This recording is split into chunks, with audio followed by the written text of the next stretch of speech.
வணக்கம். இன்றைக்கி இந்த வீடியோவில் இந்த சில்க் காட்டன் சாரீக்கு நம்ம மாடல் ப்ளவுஸ் தைக்க போகிறோம்.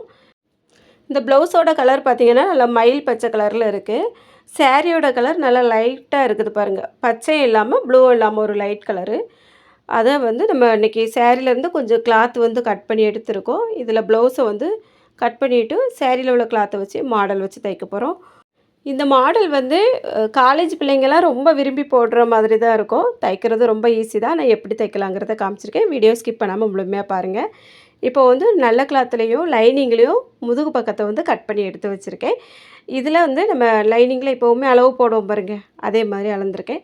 நெக்கோட அகலம் 2.25 இன்ச்சு. அந்த 2.25 இன்ச்சு. அதுக்கப்புறம் உயரம் பார்த்திங்கன்னா ஒரு 9.25 இன்ச்சு எடுத்திருக்கேன். கீழேயும் அதே அகலத்தை குறிச்சிருக்கேன்.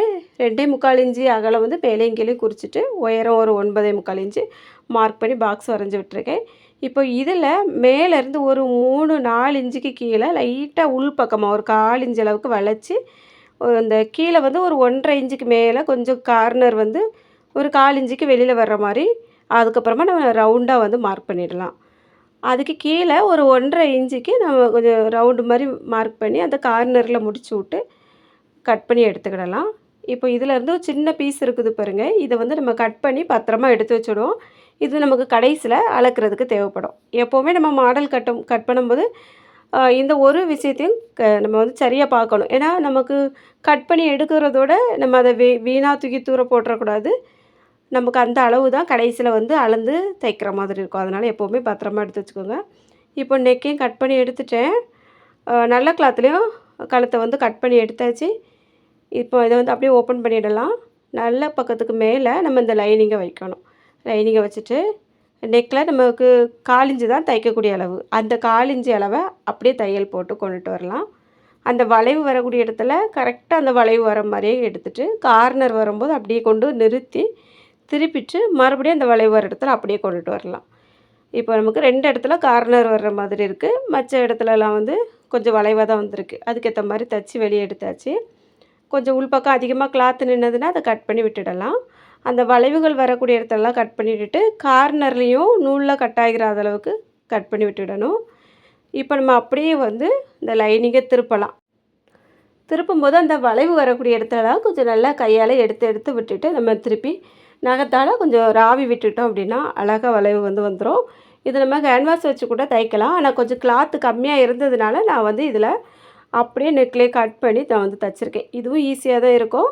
இன்னுமே நமக்கு இந்த வளைவெல்லாம் நல்லா தெளிவாக வரணும் அப்படின்னா கேன்வாஸை கூட வச்சு யூஸ் பண்ணிடலாம்.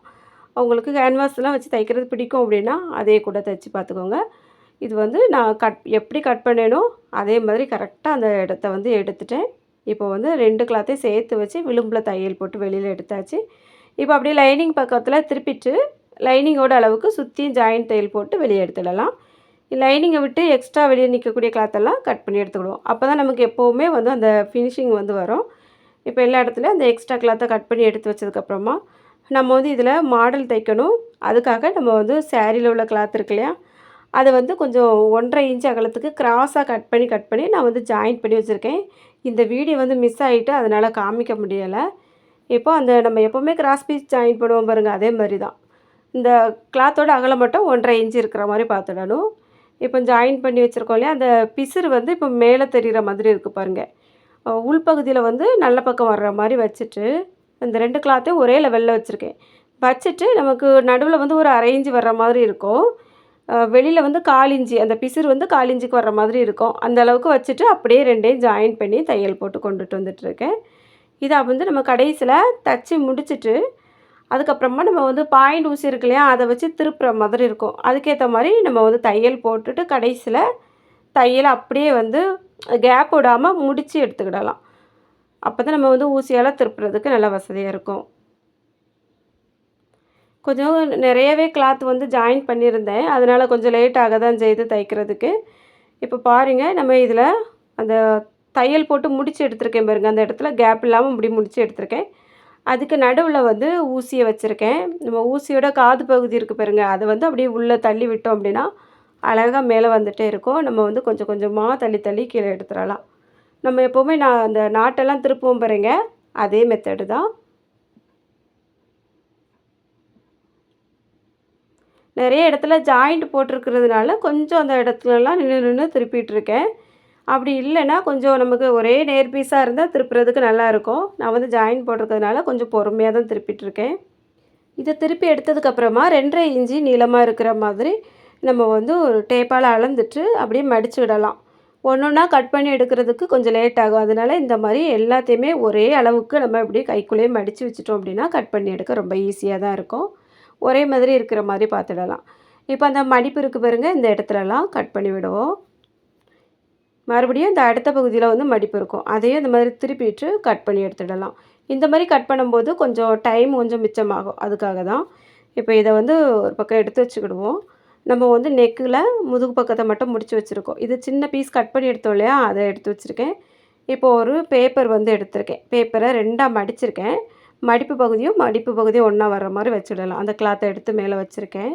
மேல் பகுதியில் வந்து கரெக்டாக அந்த கிளாத்தோட அளவுக்கு மார்க் பண்ணி சைடில் வந்து ஒரு 1/4 இன்ச்சுக்கு ஒரு மார்க் பண்ணியிருக்கேன். இப்போ அதை விட்டு கொஞ்சம் வெளியிலையும் ஒரு 1 1/2 இன்ச்சுக்கு மேலே மார்க் பண்ணுற மாதிரி பார்த்துக்கிடலாம்.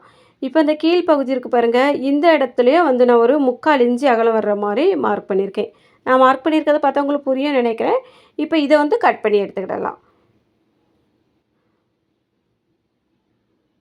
இது கட் பண்ணி எடுத்ததுக்கப்புறமா நம்ம வந்து இந்த பக்கத்துலேயே நமக்கு அந்த கரெக்டாக தையல் வரக்கூடிய இடத்த மார்க் பண்ணிடலாம். ஒரு பக்கத்தில் மார்க் பண்ணியிருந்தோம் பாருங்கள், அது இன்னொரு பக்கத்தில் வர்ற மாதிரி வச்சுட்டு, இப்போ அந்த மார்க்குக்கு ஒரு 1/4 இன்ச்சுக்கு உள்ளே நம்ம அந்த கட் பண்ணி வச்சுருக்க சின்ன சின்ன பீஸ் இருக்குது பாருங்கள், அதை ஒன்று ஒன்றா வச்சு விடலாம். உங்களுக்கு எந்த அளவுக்கு நெருக்கமாக வைக்க பிடிக்குமோ அதுக்கேற்ற மாதிரி வச்சுடுங்க. அப்படி இல்லைன்னா கொஞ்சம் கேப்பாக வைக்கணும் அப்படின்னாலும் வச்சுடுங்க. நான் வந்து ஓரளவுக்கு அந்த ஒட்டியே தான் வச்சிட்ருக்கேன். ஏன்னா நம்ம மேலே ஒட்டி வைக்கும்போது கீழே வந்து கொஞ்சம் அகலமாக வரும் பாருங்க. அப்போ வந்து இது இன்னுமே கொஞ்சம் விரிஞ்சு தான் வரும். அதனால் கொஞ்சம் கேப் விடாமல் ஒட்டி ஒட்டி தான் வச்சிட்ருக்கேன். கரெக்டாக அந்த பேப்பர் இருக்குது பாருங்கள், பேப்பரோட விளிம்பில் வச்சு அடிச்சிட்ருக்கலாம். நம்ம வந்து தச்சு முடித்ததுக்கப்புறமா கூட பேப்பரோட அளவுக்கு இதெல்லாம் நம்ம கட் பண்ணி எடுத்துடலாம். இப்போ அந்த பக்கத்தில் ஒரு மார்க் தெரியுது பாருங்கள், அதுதான் நமக்கு அந்த ப்ளவுஸில் வச்சு தைக்கக்கூடிய அளவு. அதுக்கு வெளியில் இருக்கக்கூடியது வந்து ப்ளவுஸுக்கு உள் பகுதியில் போகக்கூடிய அளவு. எக்ஸ்ட்ரா கிளாத் விட்டால் தான் நம்ம தைக்க முடியும், அதுக்காக விட்டது. இப்போ அந்த மார்க் தெரியுது இல்லையா, அதுக்கு ஒரு 1/4 இன்ச்சுக்குள்ளேயே இதை வந்து முடிச்சிட மாதிரி பார்த்துடலாம்.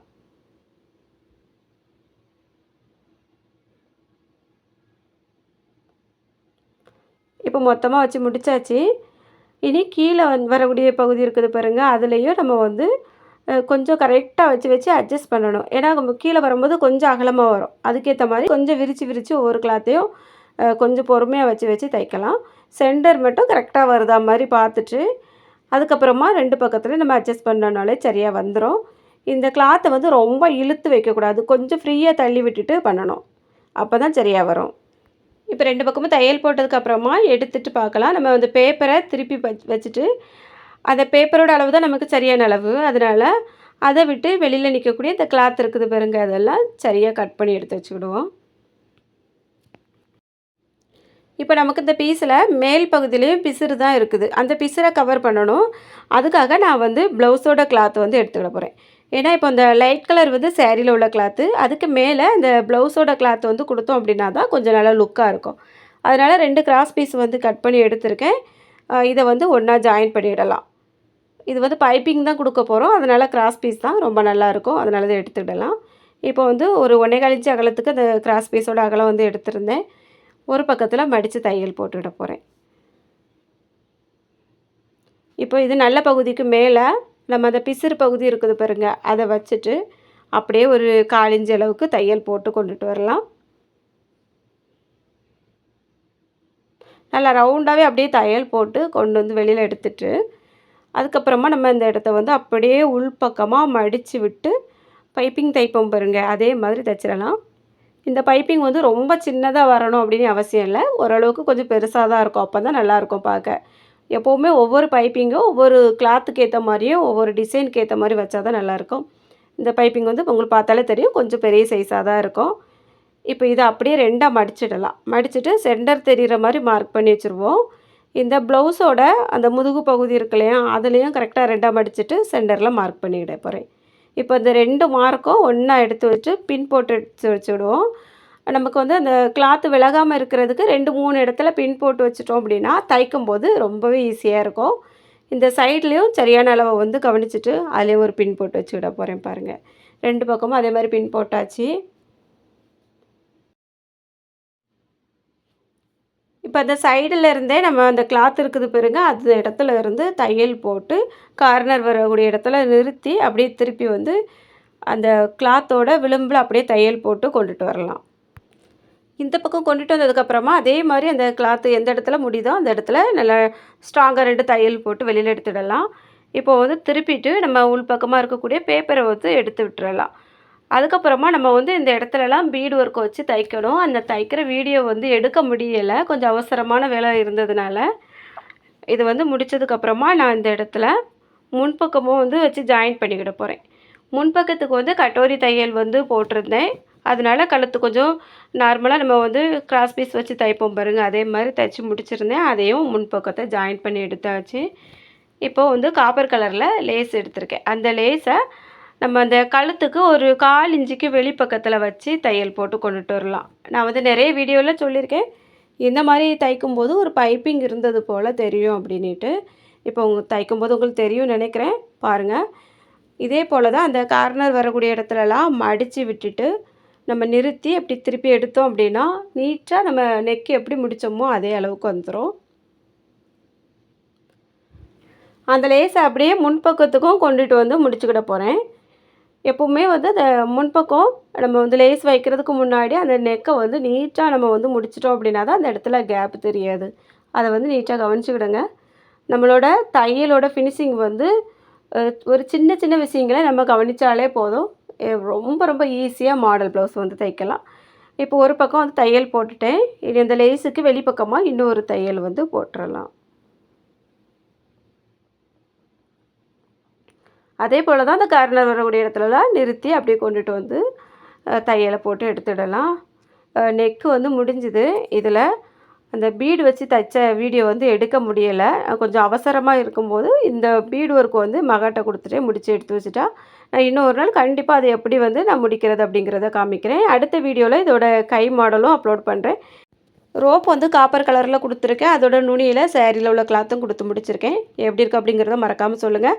அப்படியே ஒரு லைக்கும் கொடுத்துட்டு நம்ம சேனலை சப்ஸ்கிரைப் பண்ணலைன்னா சப்ஸ்கிரைப் பண்ணிடுங்க. இது வரைக்கும் வீடியோ பார்த்த எல்லாருக்கும் நன்றி, வணக்கம்.